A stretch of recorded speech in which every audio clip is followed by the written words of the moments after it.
지난 2주간 그 추수감사절을 준비하면서 참 감사하는 마음이 제 마음속에 참 컸습니다. 그것은 저뿐만 아니라 예배드리는 우리 모든 성도들도 마찬가지였을 것입니다. 먼저는 2주 전부터 추수감사절 오행시를 통해서 그 시편을 만들다 보니까 감사하는 마음이 생기게 되었고, 또 그 감사를 고백하다 보니까 나만 은혜 받는 것이 아니라 그것을 읽는 모든 이들이 또 감동이 되고 감사한 마음이 생기고, 또 그 시편을 나누면 나눌수록 우리들 마음속에 더 감사가 풍성해졌던 것 같습니다. 여러분 숫자를 세어보신지 모르겠지만은 우리가 만든 시가, 오행시가 31편이나 될 정도로 우리 많은 성도들이 그렇게 함께 참여해 주었습니다. 감사는 고백할수록 또 나눌수록 커진다라는 그 진리를 우리 감사 오행시 나눔을 통해서 저는 깨닫게 되었습니다. 그리고 우리 추수감사가 영혼 추수도 같이 이루어지는 것이 참 값진 일인데, 적절한 타이밍에 하나님의 구원 계획에 있어서 그렇게 이번 최근에 우리 박철수 성도님을 보내어 주시고 또 우리 최홍미 성도님을 보내어 주셔서 우리의 삶이 또 풍성하고 감사가 넘치게 해주신 것이 얼마나 큰 은혜가 된지 모르겠습니다. 또 두 분의 에너지는 한 10명을 감당하는 에너지라서 그 에너지가 폭발을 하니까 시너지 효과가 일어나서 우리 모두 다 행복하고 즐거운 그런 한 주간을, 또 2주간을 보내게 된 것 같습니다. 그리고 또 한 주간 동안 진행된 추수감사 새벽기도에는 또 얼마나 큰 은혜가 되었는지요. 많은 분들이 함께 참여해주고 서로 격려하면서 함께 하자고 그렇게 서로 격려하면서 그렇게 많은 분들이 참여해주고, 또 새벽까지 일하시는 분들이 그 잠을 다 깨워가면서 함께 참여해준 것에 대해서 얼마나 감사한지 모르겠습니다. 하나님의 은혜가 참 크다, 하나님께 영광이다 라는 생각을 하게 됩니다. 오늘은 이 추수 강단 이 장식을 보면서 하나님 감사합니다. 작년보다 우리의 마음이 더 감사가 넘쳐서 이 제단이 더 커지게 해주신 것도 감사를 드리고, 또 솔선수범해서 그렇게 함께 이렇게 강단을 꾸미게 될 수 있어서 얼마나 감사한지 모르겠습니다. 여러분 이 우측에 보시면은 제가 깜짝 놀랐습니다. 나무 한 그루가 여기에 지금 와 있습니다. 이 빨간 열매, 이 나무를 통째로 잘라서 지금 와서 지금 심어 놓았는데, 참 이렇게 귀한 나무를 볼 수 있게 되어서 얼마나 감사한지 모르겠고, 저는 또 이게 추수감사 예물 중에 독특한 것이 또 하나 있는데 기타입니다. 기타. 여러분 예전에는 다 농부라서 추수한 것이 다 농작물이었지만은 우리 이동훈 성도님은 추수물이 기타예요. 그래서 그 기타를 하나님 앞에 이렇게 봉헌하면서 주님 앞에 예배드리게 된 모습도 보면서 참 색다른 그러한 추수감사 예물이다 하는 것도 오늘 느끼고 또 배우게 되어서 얼마나 감사한지 모르겠습니다. 오늘 말씀은 지난 한 주간 동안 새벽 기도회 동안 우리가 함께 나누었던 말씀인데, 우리 개신교인이 특별히 감사해야 될 내용이 있는데 5가지였다라는 것을 우리가 함께 살펴보았습니다. 여러분 기억나십니까? 네. 자, 첫 번째 무엇입니까? 오직. 두 번째 오직. 세 번째 오직. 네, 네 번째 오직. 마지막 5번째 오직 하나님께 영광. 네, 맞습니다. 이것이 우리 마음 가슴 속에 새겨져야 될 개신교인으로서, 이 교회를 다니는 교인으로서 우리가 꼭 감사해야 될 내용이다라는 것을 우리가 한번 새겼습니다. 오늘 이 시간, 오늘 본문 말씀을 통해서 다시 한번 그 내용을 뒤돌아보면서 함께 감사하는 시간을 가졌으면 좋겠습니다.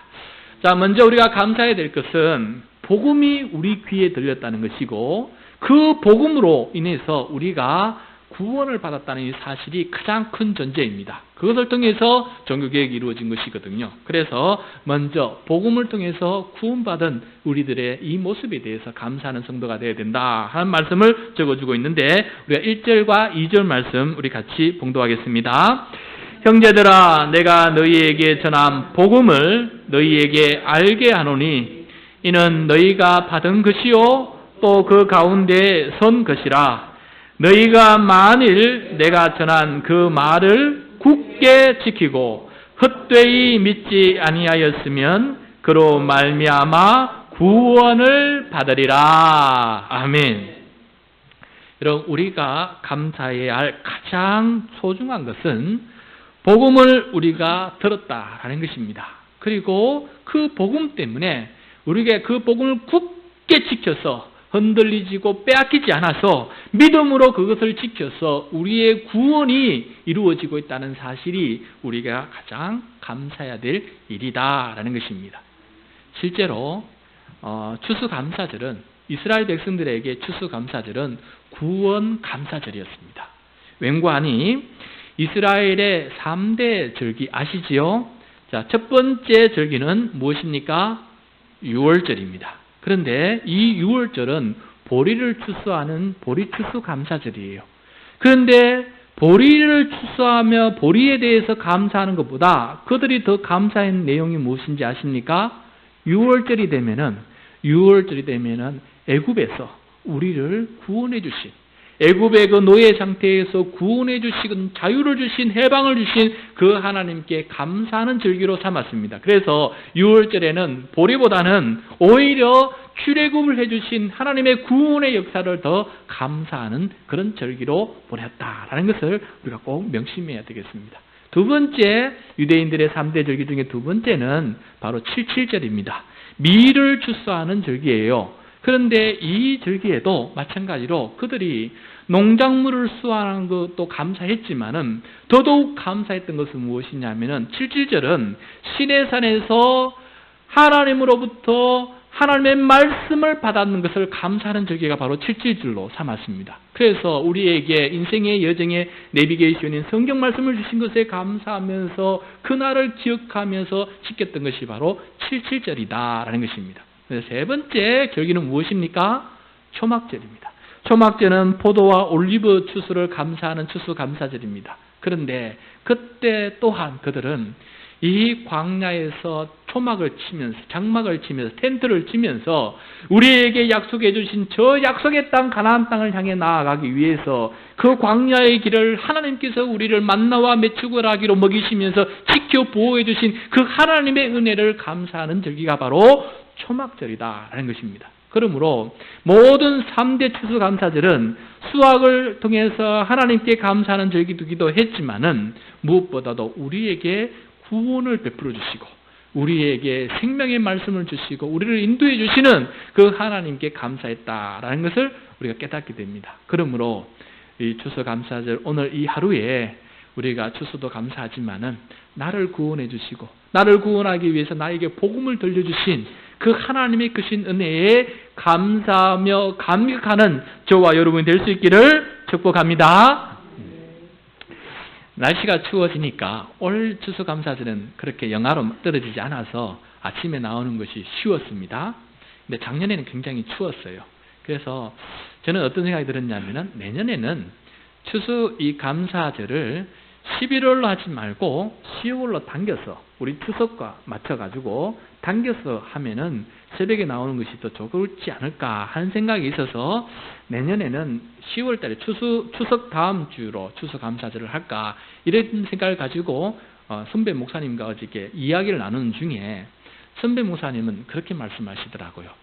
신 목사, 그렇게 하기보다는 나는 오히려 지금 11월 셋째 주에 하는 게 훨씬 더 좋다. 왜냐하면은 한 해를 마무리할 때 새벽 기도를 통해서 한 해를 마무리하는 것을 감사로 마무리하는 것 너무너무 은혜롭고 감사하고 또 우리의 교회력은 12월을 대강절부터 교회력은 새롭게 출발하는데 새롭게 출발하기 이전에 11월을 마지막으로 해서 한 해를 뒤돌아보며 감사하면서 이렇게 보내는 것이 얼마나 좋으냐. 나는 11월 마지막 셋째 주에 추수감사절을 계속하고 싶다라고 그렇게 얘기하는 걸 듣게 되었습니다. 그때 제가 무릎을 치면서 맞습니다 하나님. 맞습니다 하나님. 이렇게 2주 동안 이렇게 감사하면서 한 해를 마무리할 수 있는 그런 은혜를 주셨는데 추워도 11월 셋째 주에 하는 것이 맞습니다. 그래서 한 해를 마무리하고 다시금 시작하는 대강절부터 다시 주님 오시는 주님을 맞이하면서 새로운 교회력을 시작하는 것이 맞다라는 생각이 들어서 내년에도 11월 셋째 주에 추수감사절을 하려고 합니다. 그 의미를 우리가 되새기면서 한 해를 감사로 마무리하는 우리 모두가 될 수 있기를 바랍니다.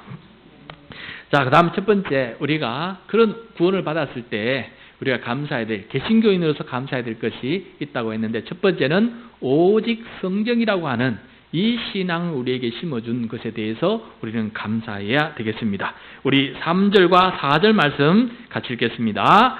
내가 받은 것을 먼저 너희에게 전하였노니 이는 성경대로 그리스도께서 우리를 죄를 위하여 죽으시고 장사 지낸 바 되셨다가 성경대로 사흘 만에 다시 살아나사. 여러분 그 성경대로 3절과 또 4절의 밑줄을 한번 쳐보시기 바랍니다. 예수 그리스도께서는 성경대로 십자가의 대속의 제물이 되셔서 우리의 죄를 용서해 주셨습니다. 그리고 성경대로 부활하셔서 죄와 죽음과 사탄을 이기셨고 그것을 우리에게 선물로 주셨습니다. 예수님조차도 그 인생의 모든 삶의 여정이 성경대로 진행되었다는 것을 보게 됩니다. 여러분, 가장 위대한 인생은 성경대로 되어지는 삶인 줄로 믿습니다. 하나님의 말씀을 쫓아서 하나님의 말씀대로 살아가는 우리 모두가 되기를 바랍니다. 그래서 우리 인생의 내비게이션은 무엇이라고요? 성경입니다. 우리 인생의 내비게이션은 성경입니다. 그래서 다른 내비게이션을 장착하지 말고 성경을 내 인생의 내비게이션으로 잡아서 그 말씀대로 살아갈 수 있는 우리 모두가 될 수 있기를 축복합니다. 그 다음 우리가 또 감사해야 될 것은 오직 예수입니다. 오직 예수님밖에 없습니다라고 하는 이 신앙을 주신 우리 하나님께 감사하며 우리가 살아야 되겠습니다. 5절에서 7절 말씀 같이 읽겠습니다. 게바에게 보이시고 후에 12 제자에게와 그 후에 500여 형제에게 일시에 보이셨나니 그 중에 지금까지 대다수는 살아있고 어떤 사람은 잠들었으며 그 후에 야고보에게 보이셨으며 그 후에 모든 사도에게와. 자, 여러분, 예수님께서 우리 각자 한 사람 한 사람을 찾아오셨습니다. 내가 주님을 찾아가기 이전에, 내가 주님을 배반하고 주님을 3번씩이나 부인했던 베드로처럼 내가 힘들고 어려울 때 주님을 배반하고 내 마음대로 편안하게 살고 있는 그 시점에, 그럼에도 우리를 보고 불쌍히 여기셔서 주님께서 찾아와 주셔서 우리의 마음의 문에 노크를 하십니다. 똑똑똑똑똑 하시면서 누구야 내가 너를 찾아왔다, 문을 열어라 라고 이렇게 부르실 때 우리가 그 음성을 듣고 문을 열었더니 주님께서 우리 집에 들어오셨습니다. 우리 배에 올라 주셨습니다. 그리고 우리 인생의 배에 선장이 되어 주겠다고 선포해 주셨습니다. 이리 갈지 저리 갈지 몰라 방황하는 우리들에게 주님께서 이 길이 구원의 길이고 이 길이 하나님께서 원하신 길이라고 알려주시면서 그 배에 직접 내가 선장이 되겠노라고, 내가 직접 너의 인도자가 되겠노라고, 주가 되겠노라고 선포해 주시면서 우리의 구주가 되어 주셨습니다. 이렇게 우리를 찾아오신 주님께 우리가 감사해야 되지 않겠습니까? 오늘 보시면 5절에 게바, 베드로에게 주님께서 찾아와 주시고 그 다음에 12 제자에게 주님께서 찾아와 주셨습니다. 주님은 계속해서 찾아오십니다. 6절에 500여 형제들에게, 주님의 부활을 본 500명 형제들에게 다시 찾아와 주셨습니다. 그리고 그 중에 대다수가 살아있고 7절에 야고보에게, 이 야고보는 12 제자 야고보가 아니라 예수님의 형제 야고보입니다. 나중에 예루살렘 교회의 지도자가 됐는데 예수님의 형제 야고보에게도 찾아와 주시고 그 후에는 모든 사도에게, 교회의 모든 지도자들에게 주님께서 찾아와 주셔서 다시금 부활의 신앙으로 너희들을 다시금 불러주시고 다시금 일으켜 세워주셨던 그 주님의 찾아오심, 즉 예수님만이 우리를 찾아오고 우리를 일으켜 세울 수 있는 분이시다라는 것을 우리가 생각하면서 이 시간 감사하는 저와 여러분이 될 수 있기를 축복합니다. 그 다음 세 번째, 오직 은혜입니다. 하나님의 은혜 없이는 우리가 살 수 없다라는 것을 말씀하고 있습니다.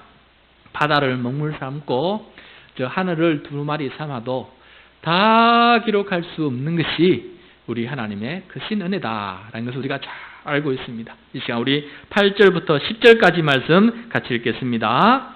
맨 나중에 만삭되지 못하여 난 자 같은 내게도 보이셨느니라. 나는 사도 중에 가장 작은 자라. 나는 하나님의 교회를 박해하였으므로 사도라 칭함받기를 감당하지 못할 자니라. 그러나 내가 나 된 것은 하나님의 은혜로 된 것이니 내게 주신 그의 은혜가 헛되지 아니하여 내가 모든 사도보다 더 많이 수고하였으나 내가 한 것이 아니요 오직 나와 함께 하신 하나님의 은혜로라. 아멘. 바울은 은혜를 받은 사람입니다. 하지만 받을 자격이 없었던 사람입니다. 만삭되지 못하여 난 자, 다시 말해서 아직 하나님의 은혜를 받기에는 시기상조인 이 바울에게 주님께서 찾아가 주셔서 그냥 은혜를 부어주셨습니다. 바울은 하나님의 교회를 박해하는 자였기 때문에, 은혜를 거부하였던 자였기 때문에 하나님의 교회의 사도가 될 수가 없었습니다. 하나님을 교회를 박해하는 자가 어떻게 하나님의 교회의 사도가 될 수가 있겠습니까? 그런데 하나님께서는 그 사도 바울을 변화시켜 주셔서 은혜를 베풀어 주셔서 교회의 사도가 되게끔 주님께서 세워주셨습니다. 그래서 바울은 고백합니다. 나의 나된 것은 다 주님의 은혜라. 내가 내 공로로 된 것은 아무것도 없다. 주님의 은혜 외에는 내가 이렇게 하나님의 은혜 가운데 살 수가 없었다라고 고백하고 있는 것을 보게 됩니다. 은혜란 마치 항해를 하는데 바람을 받는 것과 같습니다. 내가 저 넓은 바다에 노를 저어서 가려고 한번 생각해 보십시오. 저 바다를 언제 노 저어서 다 건너가겠습니까? 그런데 하나님께서 바람을 불어주셨어요. 바람에 돛담배에 그 바람을 불어서 이 항해가 내가 노를 젓지 않아도 그 배가 움직이는 것입니다. 순풍이 불어도 배는 움직이고, 역풍이 불어도 돛대를 돌려서 움직이고, 측풍이 불어도 배는 움직입니다. 바람 없이는 우리가 갈 수가 없는데 이 바람이 바로 하나님의 은혜다라는 것입니다. 여러분, 우리의 삶 속에 성령의 바람을 불게 해주신 그 크신 하나님의 은혜에 감사하면서 살아가는 저와 여러분이 될 수 있기를 축복합니다. 네 번째 우리가 감사해야 될 것은 오직 믿음이라고 하는 이 신앙입니다. 우리 11절 말씀 같이 읽겠습니다. 시작. 그러므로 나나 그들이나 이같이 전파하매 너희도 이같이 믿었느니라. 이같이 전파하니 이같이 믿었다. 이같이 말씀을 읽으면 이같이 믿을 수 있는 사람 되시기를 축복합니다. 그것이 복입니다. 믿음이라는 것은 내 인생을 성경의 안내에 전적으로 맡기는 것이 믿음입니다.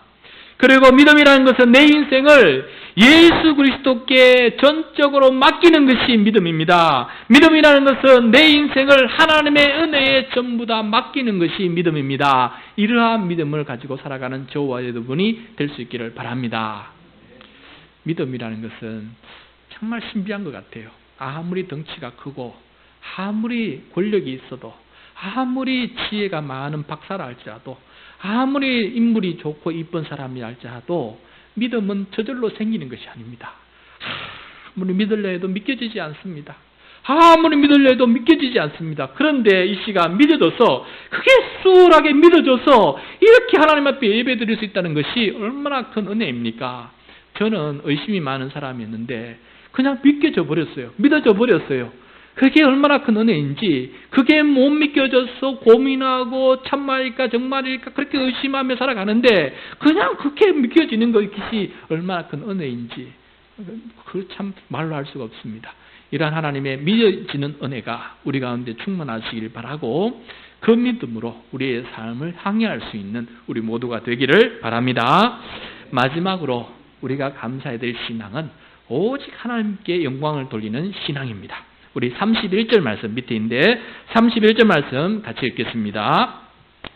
형제들아, 내가 그리스도 예수 우리 주 안에서 가진 바 너희에 대한 나의 자랑을 두고 단언하노니 나는 날마다 죽노라. 다시 한번 읽겠습니다. 시작. 형제들아, 내가 그리스도 예수 우리 주 안에서 가진 바 너희에 대한 나의 자랑을 두고 단언하노니 나는 날마다 죽노라. 나의 자랑이 중요한 것이 아니고 내가 날마다 죽는다는 이 말이 더 중요한 것입니다. 바울은 나는 날마다 죽노라 라고 고백합니다. 바울이 무엇 때문에 날마다 죽습니까? 내 영광을 이루는 것이 아니라 하나님께 영광이 되려고 하였기 때문에 그렇습니다. 바울은 위대한 사도였지만은 날마다 죽어야 했습니다. 거듭나지 못한 옛 보성이 날마다 되살아나기 때문에 그렇습니다. 내 욕망이 솟아오르기 때문에 그렇습니다. 성경을 주야로 묵상하지만은 예수 그리스도를 내 삶의 주인으로 모셨지만은 하나님의 은혜로 살아간다고 하지만은 믿음을 가지고 산다고 하지만은 여전히 내 삶에는 내 안에는 다 죽지 못한 옛 보성이 살아나서 나를 무너뜨릴 때가 너무나 많이 있습니다. 그래서 하나님의 영광을 돌려야 하는데 자꾸 내 영광, 내 자랑, 내 이익, 내 편안의 욕심을 부리고 살아가는 것이 우리들의 모습입니다. 그래서 사도 바울은 내가 날마다 죽노라고 고백하고 있습니다. 죽지 아니하면 하나님의 영광이 되지 못하기 때문에 그렇습니다. 여러분, 우리 모두 다 날마다 죽는 사람이 되시기를 바랍니다. 그래야 하나님께 영광이 되는 인생이 되게 되고 내가 지금 죽을 때 나중에 주님 앞에 설 때에는 영광의 모습으로 주님 앞에 설 수 있게 되는 것 아니겠습니까? 변화된 삶을 통해서 하나님께 영광 돌리기 위해서는 우리 자신의 욕망을 죽이는 그런 삶이 되어야 됩니다. 어제 허락을 받았는데 우리 교인 중에 한 성도님의 이야기를 나눕니다. 우리 박출수 성도님, 교회에 나오시자마자 20여 년 만에 다시금 주님께서 찾아오셔서 노크를 하시고 수많은 사람들을 통해서 노크를 소리를 듣고 마음의 문을 열고 하나님께로 오게 되었습니다. 새벽 기도의 둘째 날 화요일부터 그 마음에 하나님께서 감동을 주셨습니다. 내가 하나님의 영광을 위해서 살아가야지. 이제 예수님만 믿고 살아가야 되지. 그런 마음이 그 마음속에 샘솟았는데 무엇부터 할까? 무엇부터 변할까? 하다가 자기가 오랫동안 고민하고 있었던 담배를 지난 화요일부터 끊었습니다. 어제 전화를 했더니 어제까지 담배를 끊었다라고 합니다. 어떠냐라고 했더니 금단 현상 때문에 힘들다는 거예요. 밤에 잠이 잘 안 오고 또 이게 자꾸 이게 몸이 소화가 잘 안 되고 힘들어한다는 것입니다. 계속 견딜 수 있겠느냐 했더니 견딜 수 있다. 견뎌야지요 라고 하는 얘기를 듣게 되었습니다. 여러분, 담배 하나 끊는 것이 그렇게 담배가 죄가 되는 것도 아니고 담배 끊는 꽃 피는 것에 따라서 우리가 하나님 앞에 영광 돌리냐 못 돌리냐 그것이 큰 중요한 부분은 아닙니다. 그런데 본인에게는 그렇게 다가왔다는 것입니다. 나에게는 이 담배를 끊고 내가 정말 하나님 앞에 뭔가 변화된 모습을 결단을 해야 되겠는데 그것이 나에게 마음에 다가왔고 그것을 결단하라고 하나님의 음성이 들려와서 그렇게 결단을 내렸고 그렇게 지금 살아가고 있다는 것입니다. 분명 그 주변의 사람들에게 그 모습을 통해서 그 끊기 쉽지 않은데 끊게 되는 그 변화된 모습을 보고 분명히 주변 사람들은 아마 하나님께 영광을 돌릴 것입니다. 교회 나가더니 믿음을 다시금 되찾더니 삶이 저렇게 변화되었구나. 하나님 살아계시구나. 그렇게 주변 사람들이 하나님 앞에 영광 돌리지 않겠습니까? 여러분, 우리는 매일 죽어야 하나님 앞에 영광을 돌릴 수가 있습니다. 우리의 삶을 통해서 우리의 삶의 의미와 목적은 하나님께 영광이라고 하는 이 신앙, 오직 하나님께 영광이라고 하는 이 신앙을 우리 물려받았습니다. 이 신앙을 잘 지켜나가는 우리 모두가 될 수 있기를 축복합니다. 말씀을 마치겠습니다. 말씀을 마치면서 결론 부분을 저도 추수감사절 오행시로 한번 만들어 보았습니다. 여러분 한번 운을 띄워주시기 바랍니다. 추락하며 방황하는 사람들에게 진정한 인생의 내비게이션은 오직 성경입니다. 수많은 우상들이 자기를 따라오라 해도 우리 배의 참되신 선장은 오직 예수 그리스도이십니다. 감히 우리 힘으로 광활한 바다를 항해할 수 없는데 바람을 불어주시니 오직 하나님의 은혜입니다. 사공에게 필요한 것은 성경과 예수님과 은혜에 자신의 인생을 맡길 수 있는 오직 믿음입니다. 절망되신 소망을 주신 하나님 앞에 우리의 삶의 의미와 목적은 오직 하나님께 영광입니다. 아멘.